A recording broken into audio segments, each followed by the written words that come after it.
So hello and welcome back to the Student Outcomes podcast. So I'm your host, Sarah, and today we're going to be exploring how AI, artificial intelligence, is reshaping research methodology, essentially how we do research, and also what that means for how we engage with students when conducting research with them. So that's from designing surveys to conducting interviews to balancing efficiency with depth, and also those big kind of ethical questions. We're going to be asking it all and speaking about it all today. So how is AI changing the way we understand our research participants? And also, what opportunities and risks does that come with? So my guest today here is Sarah Askew. So Sarah is Head of Innovation and Brand at Strat7 Research Bots and has been part of an AI lab that they're running there. So I know personally that Sarah is a very experienced, very seasoned researcher. And Sarah and I used to work together many moons ago in a commercial research agency as well. So Sarah's been exploring some of the ways in which AI is already influencing the research landscape. So Sarah, welcome to the podcast. Thanks for joining me today. If you could just start by introducing yourself and just telling us a little bit about the work that you do. Sure, thank you. I feel like you've already done a fabulous introduction for me there, Sarah. So my job as the head of innovation is about sitting between the technology and platforms and our clients, really. And it's a kind of a two-way flow of benefit, hopefully. So understanding what's possible, what's coming down the line 6, 12, 18 months from now from a tech point of view, and then translating that into benefits for clients. So what does that actually mean? Where can it add value? Where should we be using some of these new technologies, and also where shouldn't we, or what do we need to understand more? And then the flow the other way back will be understanding what unmet needs clients have, whether that's other agencies, brands that we're working with, to help identify actually what we should be looking at next in terms of research. And also at the moment having lots of conversations, particularly about AI. And everyone's very interested in what are other people doing with it? How are other brands, agencies adopting it? What do we think of it? I think there's a lot of desire for kind of honest conversations, really, about what's being done, what's being used, and where it can be useful. Yeah, lovely. Thanks for that introduction, Sarah. So it's nice. It sounds like there's a nice kind of feedback loop in terms of some of the things that you're looking at. How does it work in practice? But also, what do the clients need and how do we kind of match that up, really?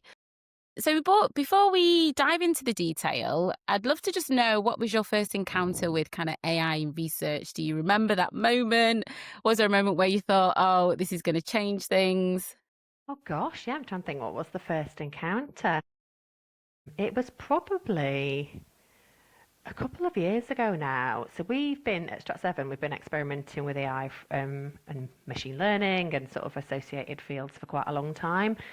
About, I'm going to say 3 years or so ago, we built our own version of ChatGPT. It's called Strat7 GPT because we wanted to be able to use ChatGPT-like functions, but in a secure environment. So, it's really important to our clients and to us that if we're talking to these LLMs or, feeding data in, sharing information, that it's really data secure. So actually, that was my first encounter, was with a tool that we built ourselves. And since then, it's just absolutely exploded. I'd say a lot of the conversations I have from an innovation point of view now are about AI. A lot of the conferences I'm going to, AI is still the big topic, and I expect that to continue. Yeah, so it's still everywhere. It sounds like you guys were ahead of the curve then, building that functionality 3 years ago. So it feels like almost in the last, I'd say, maybe 6 to 12 months, it's kind of really elevated more into the mainstream, hasn't it? And I suppose on that, when you think about AI research, then what kind of excites you the most? What worries you the most? That is a good question. I think AI in research opens up so many possibilities. And when we think about how it's transforming how we do research, or its potential to, there's really no area of that whole insight gathering process that it couldn't touch or doesn't touch. So the possibilities are massive. I think we're still discovering some of the ways it can be used to most value. So I think that possibility is exciting. And the fact that it has the promise of being able to take out parts of the job that might be really time consuming, that might be a bit of a drudge. Where can it take out the bits of our work that actually are not so interesting or fun or don't need a human brain? And how does that free us up to do the parts of the work that we're, as humans, really well placed to do? I Yeah. think what concerns me, the same concerns that probably lots of people are thinking about in terms of AI, we just, being mindful of inherent bias, some of the risks that exist there. How do we protect the researcher role and ensure that we're not, completely eradicated if AI takes our jobs? And also, we're talking a lot at the moment about how we ensure a role for junior researchers in particular, because if you look at AI adoption into industries and how that's impacting job roles and some of the data out there, it tends to be that, or it seems to be that roles at the sort of entry level are really starting to disappear because that's where perhaps AI is starting to come in and take some of that role. But then, how do we train our future generation of researchers if we don't have people coming in and sort of being in the weeds of data and, being out talking to people and doing interviews and doing all of that work? Yeah, it's almost like a rite of passage, isn't it, in a way? You kind of have to be in the weeds and doing those junior roles to really understand research and the mechanisms of it and how it all fits together before you then kind of, I suppose, develop up into more senior roles, really. So yeah, it's a tricky question, isn't it? It's tricky where AI can replace that, but actually we need that pipeline of fresh blood really into the space. Okay. And then how quickly is the landscape moving? You mentioned that obviously it's exploded. Is that exploding in terms of just conversations, or are people doing lots of different things? Are researchers keeping up? Oh, well, I guess I can talk from the perspective of someone who works with mainly brands, in a large group of cultural strategists, analytics people, researchers that work mainly with brands, and as somebody who buys insight tech myself, so it's my job to kind of procure this for us as well as get involved in building our own stuff. In terms of adoption, it's an interesting one. I think there's a lot of companies out there, a lot of startups, a lot of agencies pushing tools that you would get the impression that everyone's doing this and everyone's using it. In our conversations with clients, so as part of the AI Innovation Lab, we run regular client roundtables where we get clients together and just talk about issues in AI. We're definitely seeing more patchy adoption. So you've got some organisations who are fully leaning into AI, that are really experimenting, really pushing the envelope, using it in lots of kind of new and innovative ways. Some who are kind of dipping their toe in, but there's definitely a good cohort of clients who are still hanging back and a little bit unsure. There's, as I say, sort of ethics and legalities to be unpicked, and it's still a very burgeoning field. So it's certainly not like everybody's adopting it, but there's a lot of noise around AI adoption at the moment. And I think you could be prone to thinking, if you read every single email about marketing that comes, about AI that comes into your inbox, which I get a lot of, that everyone's doing this. But I think the actual picture is a bit more nuanced. And would you say that's mainly kind of hesitancy around, you mentioned, the actual implementation of it, so the legality of it, the ethics? Do you think that's the main things? It sounds like there's obviously the appetite, but there's still a few barriers to, people actually fully implementing it. I think some of the biggest sort of practical barriers we are dealing with, or we're having conversations with clients about, are ethical legal ones. It's, where's our data going? Who is, is it being used to train models in ways that we don't want?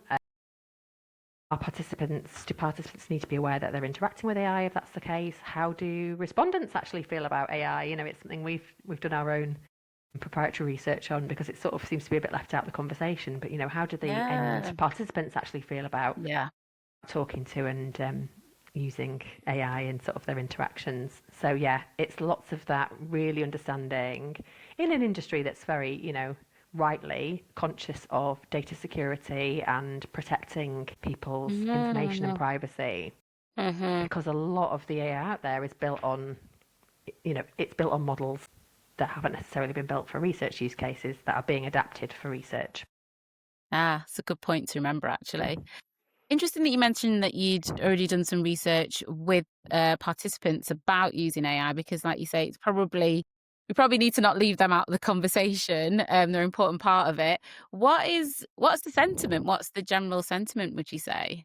for participants? So, we've done a couple of studies. One of them was quite specifically around AI chatbots in surveys. So, having a chatbot in there that'll ask follow up questions. And we really wanted to understand, well, we kind of A B tested it really. We wanted to understand with and without the chatbot, did we actually get better quality of answers? So, that was partly for our own benefit. Does it really bring back but we had questions in there about the participant experience as well. So, did they enjoy the experience? How did they feel about it? Would they be happy to interact with it again? And certainly at that point, so that's probably about a year ago now, the sentiment was generally quite positive. People were quite curious. If it works well and asks good follow up questions, that can actually enhance the experience. And I think at the moment, we're definitely in a period where those kind of applications for participants feel quite novel and people like something innovative in their research interactions.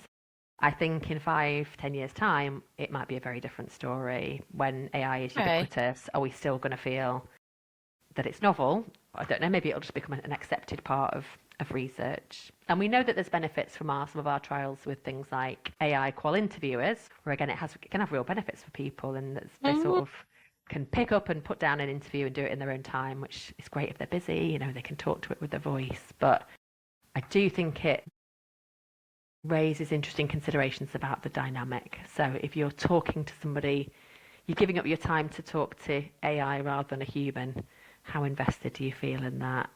Are you going to go beyond, like a good interviewer is going to really pick and probe and go beyond the high level articulation. So how do we ensure that we don't lose that value that comes with another human taking time out of their day to speak to you and really understand you? Because I suppose that's unconscious, isn't it, in a way? There's obviously going to be some sort of impact of the participant knowing that they're talking to AI instead of talking to a human. So yeah, I suppose because when we think about AI, people maybe might think of it in terms of data crunching when it comes to research, but obviously it sounds like you've already done your own kind of experimentation on actual AI qualitative interviewers. So it sounds like it, generally for the novelty factor, participants were bought in, it went well, but like you say, the long-term use of it, or the question mark over that. And definitely further experimentation needs to be done. Yeah. I want to see more research on research. We need to be doing it in more scenarios with more different types of audiences to really understand how this stuff is landing with participants. And that's obviously one area. Oh, sorry, go on. No, sorry, we're going to go off now, aren't we? Did you see a difference in terms of age as well? Just be interested to younger students. I was saying younger participants, I should say. Younger people. So in that study, actually, generally quite positive. But yeah, we do always see that the younger the participants, generally the more open they are to taking part, again, in sort of novel and different ways. So whether that's something like WhatsApp or, doing an interview through WhatsApp or speaking to AI to take part in research. And would you say that it kind of, so we spoke about how AI could help in terms of, some of the more, I suppose, tasks are a bit more laborious. It can kind of take those away from us. So can it simply help in terms of helping us process things more quickly in research? Or do you think it can actually help us change the types of research we do, how it's actually develops, the kinds of questions we ask, how, the architecture of the actual research itself? So I suppose how far could you go with that, would you say? I think probably both of those things. And I was wondering actually if it might be useful just to, as a bit of scene setting, talk about all the points in the research process that we're currently seeing AI being useful, just to sort of set the scene a little bit for anybody who's watching this who's not working with it yet. I mentioned it's sort of available at pretty much every point in the research process. So right from the very start, sort of formulating a brief potentially, you've got tools like deep research tools. Again, we've actually built our own one in-house, but there's deep research tools out there that will dig into and provide detailed referenced reports on audiences, markets, trends, for example. So in actually helping formulate a brief. Obviously, as you said, mining through existing data that you've got. So there's models out there that, of course, will mine quant data, but some really interesting applications around unstructured data. So, if you've got lots of conversational qual data, Mm. using AI models to make sense of that, look for themes within it that again can help sort of frame what the research ask is. And then in terms of the design stage, we've got AI assisted scripting now for questionnaires, or even, sorry, before that, scripting even. So there's models that will design a questionnaire for you with a few prompts. You've got models that will Okay. take a questionnaire that you've written in Word or whatever Yeah. program and script that for you. You can get AI to help write a discussion guide. So again, Mm. helping frame the questions there. And then in terms of the actual data collection or fieldwork process, so we've talked a little bit about survey chatbots. You've also got AI qual interviewers, which I've mentioned. But then there's also AI in terms of participants themselves. So there's the whole field Okay. of synthetic participants. So Right. adding to human responses using AI to enhance them and Mm. kind of improve them, or creating completely digital and synthetic participants. So you might have heard of like AI personas. So it could be that you're chatting to an AI customer, for example, that's been built using, well, either using real data or using AI data. And yeah, and then those sort of tools are also being used for insight kind of activation, I guess. So Mm-hmm. how do we take great insight work and make sure that it's used and um, has wider benefits within organisations. So there's models, that you can feed and train on segmentation data, for example. We've got one Mm-hmm. at Strat7 that you can feed segmentation data, and then stakeholders can then chat to that and you sort of say, for this student segment, actually, how would they respond to this type of messaging, or actually which type of image in a piece of marketing is going to work for them. So really, yeah, many and varied applications.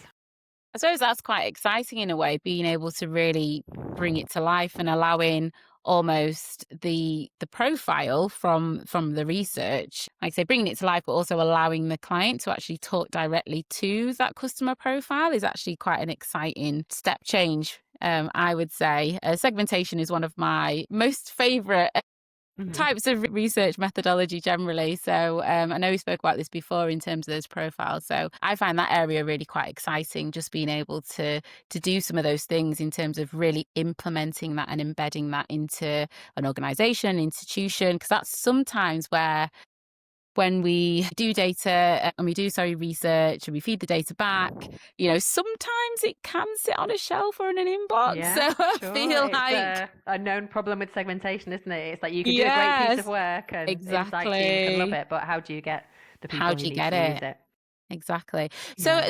thanks for that, Sarah. In terms of those examples, I think that really helps to bring it all to life. Are there any areas? Are there any stages in the research process where I suppose AI is a bit more kind of embedded, a bit more? I don't know. I suppose I wouldn't say safer, but a bit more trusted, I should say, in that research. Or again, is it just still quite patchy? Would you say? Yeah, again, I'd say it's hard to know what is being the most used at the moment. Do we base that off? I don't know what I see the most solutions out there, but I don't know who's buying them and using them. Yes. Good point. I think, well, certainly what we're hearing out in the wider world, like I'd be surprised if anybody not using the likes of ChatGPT these days to Hmm. help them in their job in some way. So I think certainly in that creating questionnaires, discussion guides, comms in my job as well, in Yeah. the brand part of my job, I think everybody's probably leaning into using some of the models in that way just to help them, because that feels like it's the not the easy entry point, but I think we've all heard of ChatGPT. We've maybe had a play with some of Yeah. the models that can make images as well, but that feels like the in point. And I think probably where there's more hesitancy is where we're putting AI in front of customers, students, end Yes. users, as we say, where there's probably Yeah. just that desire to understand a little bit more. So I think where it's being used by researchers ourselves, I think there's probably more playfulness Hmm. and adoption at the moment. But Hmm. it's an interesting question. How do we actually integrate it into the ways we're already working? And it's a big consideration that lots of companies are grappling with. So, you don't want necessarily have a platform over here doing something, but what about all these other Mm. platforms over here that it needs to talk to? Or actually the group of people that need to use it, how do you bring them on a journey and get people to do things in their job roles in a really different way that's going to probably challenge how they traditionally do things or how things work? That's often the hardest bit of like innovation adoption, Uh, right? You can build something great, but how do you get people to use it? yeah, particularly as well, as I said at the start, if it's, trying to protect roles, if people maybe see it as a threat, obviously that's a big big rhetoric at the moment in terms of AI taking people's jobs and things like that. So that is obviously actively happening. So it's looking at how it can be complementary, like you say.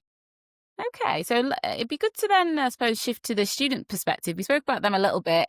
You said about younger people being a bit more receptive and open to AI, which kind of makes sense. But I suppose what opportunities does AI open up when it comes to conducting research with students, would you say? I think probably in a couple of ways. And we sort of lightly touched upon this, I suppose, but in terms of the idea of how do we make research more interesting and more well suited to young people. So again, sorry, keep name dropping research we've done, but a few years back, I led a piece of research about Gen Z and how we can better engage them in market research. So a little bit older than your student population, but young people not very engaged in market research. How do we make it more interesting for them? And lots of barriers thrown up. But essentially, we're often asking people to take part in research tasks, lengthy surveys or interactions that are just not that fun, not that interesting, that are quite time consuming. And actually, there's a challenge there about how do we make research interactions feel interesting and rewarding for people. So I think if you look at something like pointing somebody to an AI interviewer, if they can do that in their own time, as I say, stop start, maybe they're sharing feedback using voice notes, which we know can be much more popular than having to type long responses, and they can do it via WhatsApp, for example, or just in a platform that's really easily accessible. It's not a survey going to their email inbox.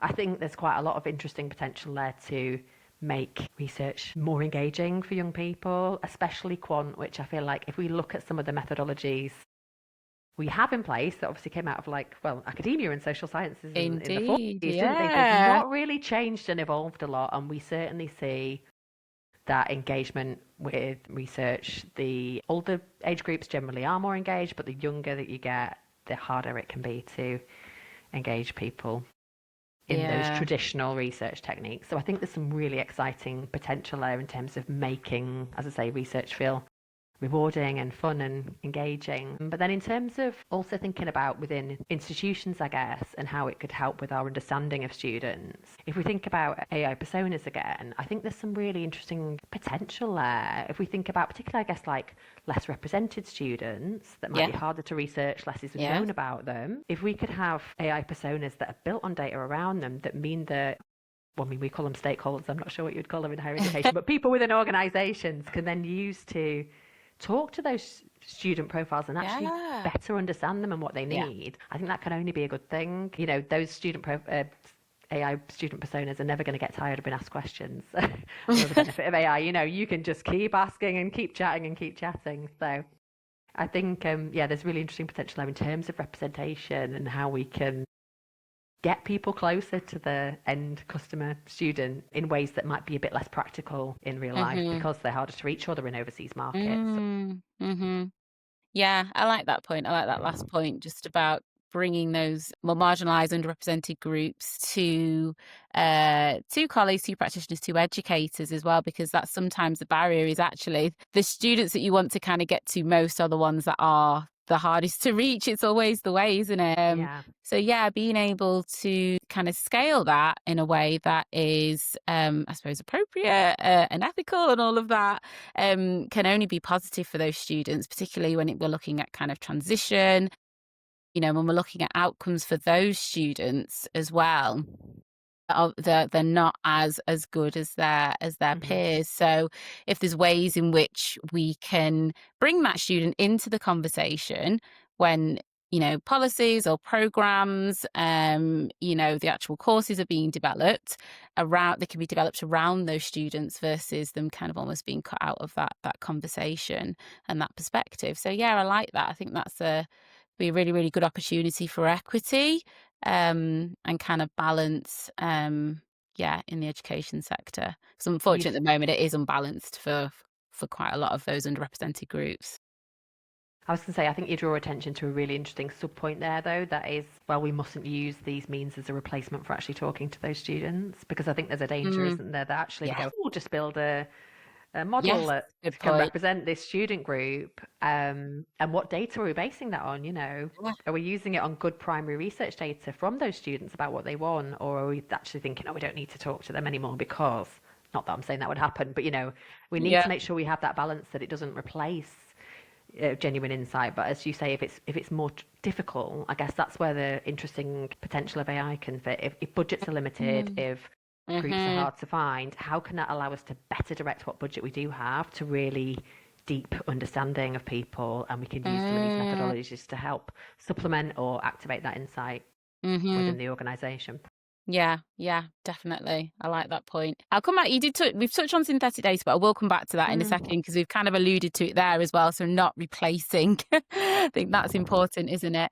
And I suppose if you could choose maybe an area where I could make, the biggest, most positive difference for students, is there an area where you could see where that could be? I know we've kind of spoken about the underrepresentation, making it more engaging. Are there any other positive kind of differences you can see for students in particular?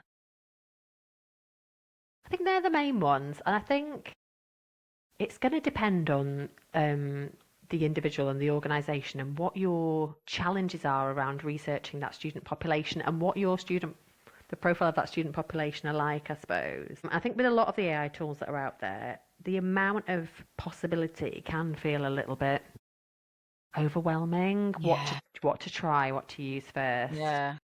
And I'd always caution anyone or encourage anyone thinking about experimenting in this space to think, well, what are the biggest pain points right now? What is the thing that I'd love to solve?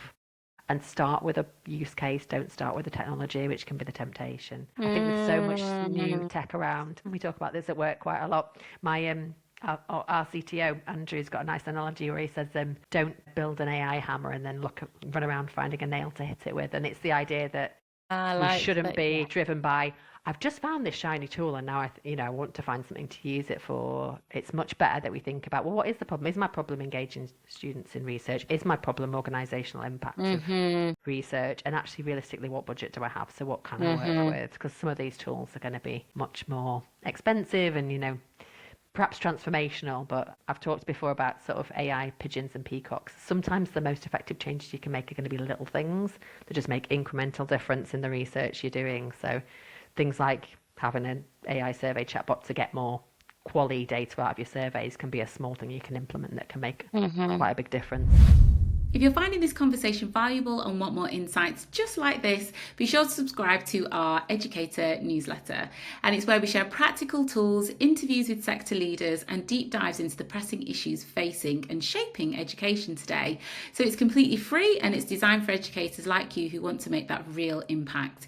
You can find the link to sign up in the show notes or head over to cosmosltd.uk. And that's Cosmos, COSMOS Ltd.uk. And if you head over there, you can fill in the pop-up box for the newsletter. Don't miss out. Great. And then I suppose thinking about the challenges, trade-offs, obviously with every opportunity there comes a trade-off, doesn't there?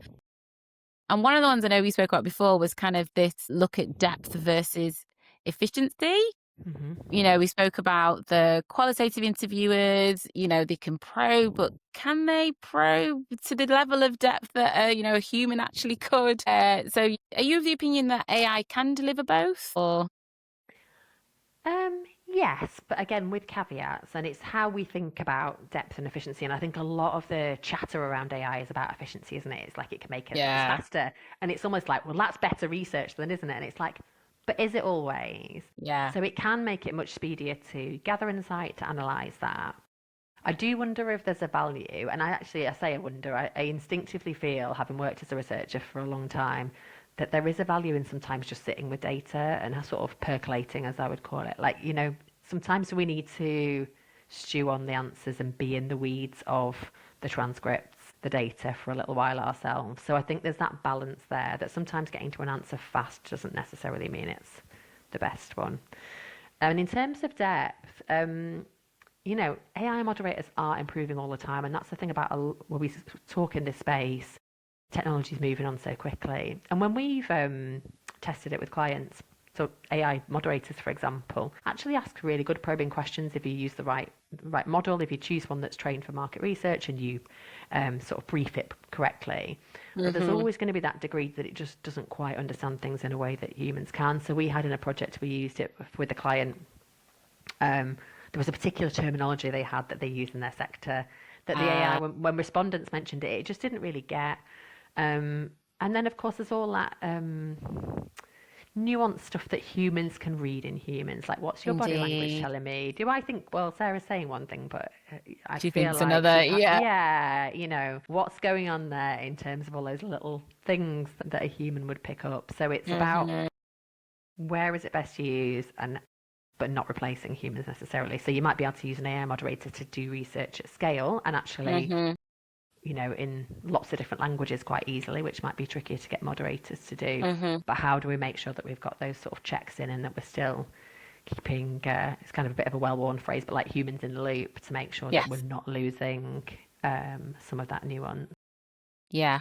Yeah. Keeping the balance, definitely Yeah. important to make sure that that's still front and center, because at the Yeah. end of the day, we are speaking to humans. So, you need to kind of keep that human focus in that process. Mm. Um, and I suppose we've touched on synthetic data a bit.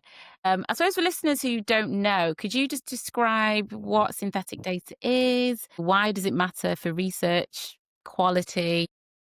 I'm smiling because it's such a broad church. It's a bit like saying, what is the internet, right? And actually, so Ray Pointer, who is part of ESMAR, who's a great sort of thought leader on lots of stuff, writes some really good content on Oh, okay. synthetic data, sort of explaining what it is. So I'd encourage people to check that out. He writes very well.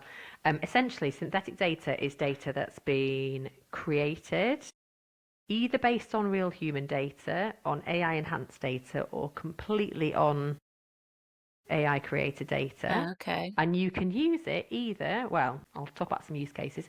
You might use it to fill gaps in real human data. So you might have done a survey Mm-hmm. with a load of students, but actually you've got a lot of partial completes that you'd really like to fill the gaps in there to get your base size up. So you might use it to fill in the blanks there. It might, AI and sort of machine learning models might be crawling around the other data and Mm-hmm. learning from it and filling in the blanks.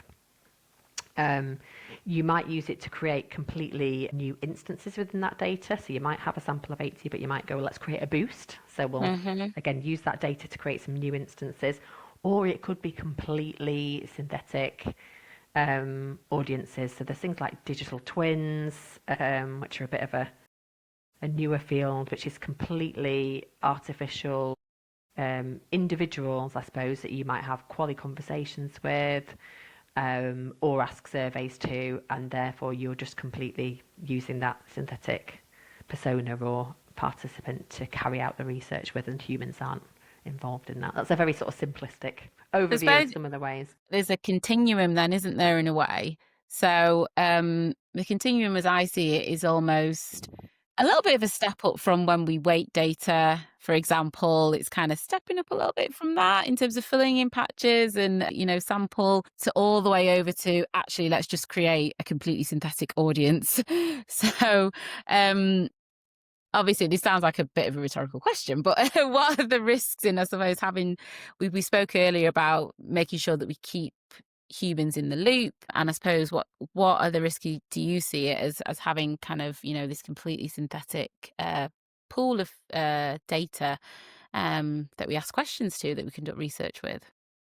I suppose it comes back to the question again of how good is that data, and I think we can be quick to adopt. And again, this is something that we've been looking at within Strat7 as well, in a particular use case around synthetic boosts within surveys. So actually, we know certain audiences, often young people, often Mm, people from minority backgrounds, can be really hard to find in panels, so they're hard to include in yeah. research.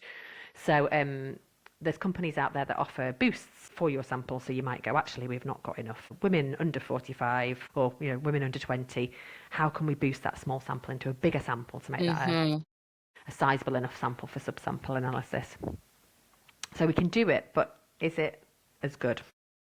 Yeah. And Yeah. Yeah. lots of providers of technology will state that these very high confidence scores, often on evaluation that they've done themselves. So we really wanted to do some independent research to use boosts in a real world context. So we ran a survey with a client partner, and we compared a few different methods of boosting just to see actually when you use it in a real world survey scenario, how does that data look? And to your point about weighting, it's a really interesting one. Like, is it actually better than Mm, just weighting? amazing. And we found some really interesting stuff, actually. We wrote a white paper on this if anyone wants to read more. And some of the headlines would be that at an overall kind of accuracy level, the data looks pretty good at the moment. As I say, the technology is always moving on. But there's certain ways in which it wasn't very representative of the human data. So little things like, well, not so little within when you think about the impact of them, when asked to state, for example, a price that they would pay for something, humans will state all kinds of not very round numbers, £1.69, £5.47. The AI would always come up with really round numbers. And we see that more widely in AI responses in general, is they do tend to, you get this kind of bunching effect. So when you get AI in broader use cases to try and predict what humans will think, or to summarize what humans have said or think, it will often look for the most frequently mentioned or sort of middle things. So the things that most people talk about or think, whereas we know that it's really important in lots of types of research to consider outlier opinions. Yes. Yeah. You know, who are the less people with less well met needs, or the less middle of the road opinions that actually might be moving the dial a little bit. And also the other thing that was really interesting is that on a question by question level, the data looked fairly similar. But if you picked out an individual synthetic respondent, on the whole, their views weren't very consistent. So it's not very good at replicating a whole human. So for example, you might tell me, Sarah, that you bought, so our study was about like eating and buying like chocolate and crisps and things. If you were the synthetic respondent on one of the questions, you might have told me that these are your two most purchased, but then a separate question, if we asked you about top brands, you might not have mentioned them. And it's like, we know that a human, I see. you know, they would hold those views, that those questions would be correlated. So it's really interesting when you get into it.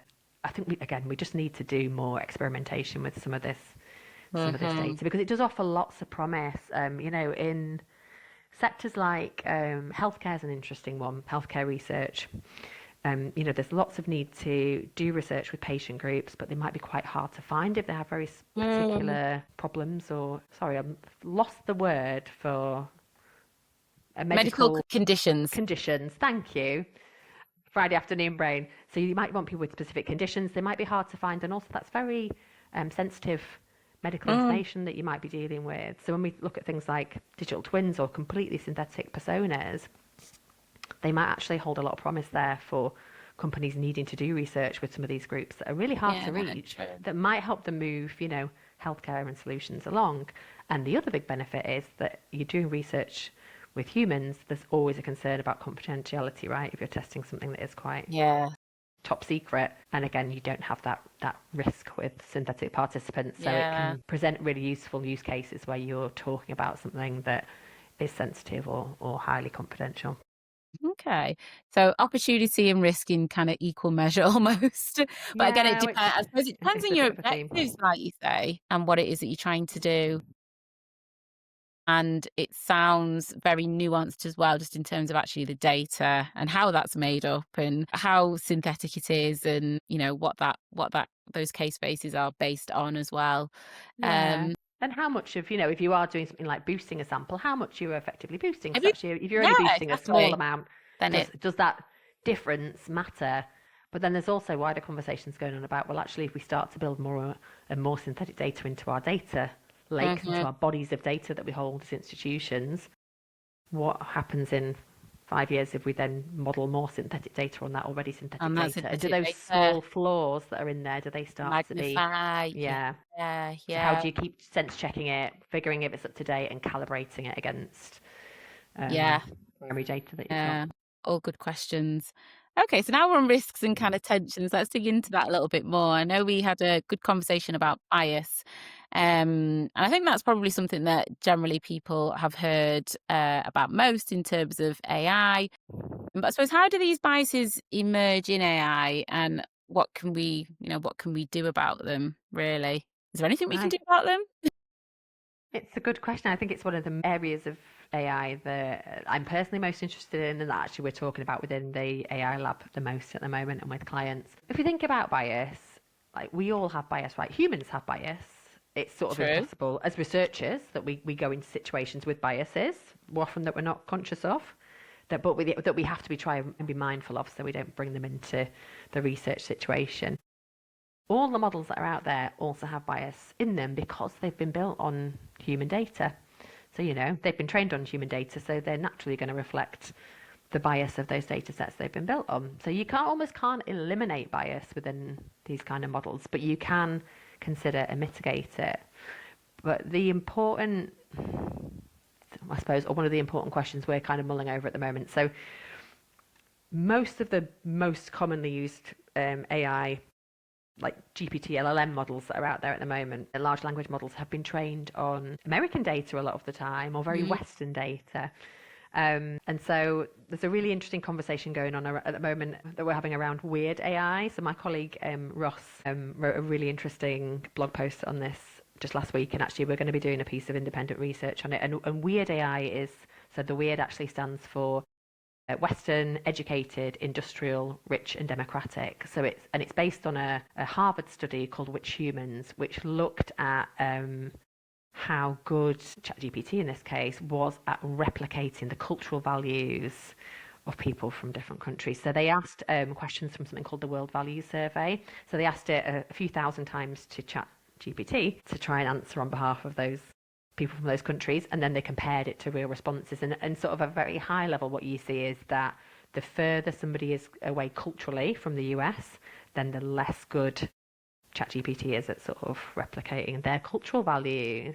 So I think that's a big wow consideration. If we're using models that are very weird leaning, that are Western, built on data from rich industrialized and democratic countries, what does that mean when we're using it either, well, to conduct field work with people who aren't from those countries? Again, if you've got an AI model that's chatting and interacting a certain way, what does that mean for my experience as somebody who's doesn't interact in that way? And also we're using it for analysis as we think about applying a model that's, again, very Western leaning to a set of data that might be from China or another market that's not so close culturally. And I think that's another example of where we need to be very careful and really questioning what inherent bias lives in those models. And if we're not careful, we just think, well, it's giving us an answer, this is great, but what are we missing? And what's that experience like, as I say, for people who are interacting with a chatbot or a qual interviewer that can speak their language, but actually the model that it's been trained on it thinks very differently and interacts very differently. Yeah, I think that's a really, really good point, and one to definitely be aware of, particularly when we're trying to capture and interview people with diverse perspectives, and particularly, students as well from different backgrounds, different minorities, different lived experiences. If we are using it in those ways to analyze, to talk to those students, how good is it at interacting with them and I suppose resonating, and the probes that it comes up with. And also, again, when it comes to the analysis, will it lean a certain way or completely miss points from those groups because they are smaller and more marginalized? So I suppose that throws up a whole host of questions then, doesn't it, really, in terms of applying it? I think it opens an interesting can of worms. It was one of so when Ross posted about it, it was one of our most interacted with posts on LinkedIn. I think he had 2,000 likes, about 300 comments on there. So it's really, I think it's a good indicator that actually this is a really interesting topic that needs, cross industry and sector conversation and a bit more unpicking about it. How do we think about the biases in some of these tools? And again, as I say, we can't necessarily eliminate bias, but how do we understand, well, what models sit behind some of the tools we're using if we're not built them ourselves? Or if we're using supplier ones, what biases might they have? How have the people creating those tools tried to eliminate bias, or how are they watching out for it and flagging that? And how can we sort of get around and try and minimize any bias that does exist? So there's something you can do with talking to a model like ChatGPT when you're writing your prompt, when you're framing your question to it, sort of context first prompting. So in the case of the Which Humans study and sort of asking about those cultural values, it might be starting the prompt with directing the model to think and act like somebody who's from a particular market. Again, how well it can do that, I think, will be a really interesting thing to evaluate, because again, it all comes back to that base data, doesn't it? And I suppose how far you could go further with that in terms of actually plugging in information and data about those diverse groups if you know. I suppose the first step is knowing that the bias exists. Yeah. And then I suppose second step is actually how do we plug that gap? Could you go even further than the prompt and then start feeding and training some of those models, Yeah, exactly. making sure that it is more ethnically diverse and aware that there are different perspectives and lived experiences? Yeah, for sure. It's a really good point. But even thinking about the fact that we talk to these models in English a lot of the time, and again how the questions are True, phrased. true. I think there's a whole, but it's a really good point about primary data and coming back to that idea that actually, if we have got good primary data on those audiences, how can we make those models better by training it on good primary data? And I think having, again, that keeping the humans in the loop, it's a bit like, if we did an international study, we might get translated transcripts back from all those different markets that we might be looking at, but Yeah. we would more often than not get a local market researcher to really help us interpret what we're seeing there, because again, with my Mhm. British frame on what I'm seeing, I might Yeah, overlook something that's actually really indeed. pointy. So I think it's that, again, that importance of having humans in the loop that do represent those different cultural points Mm. of view as much as we can to help us understand what we're seeing.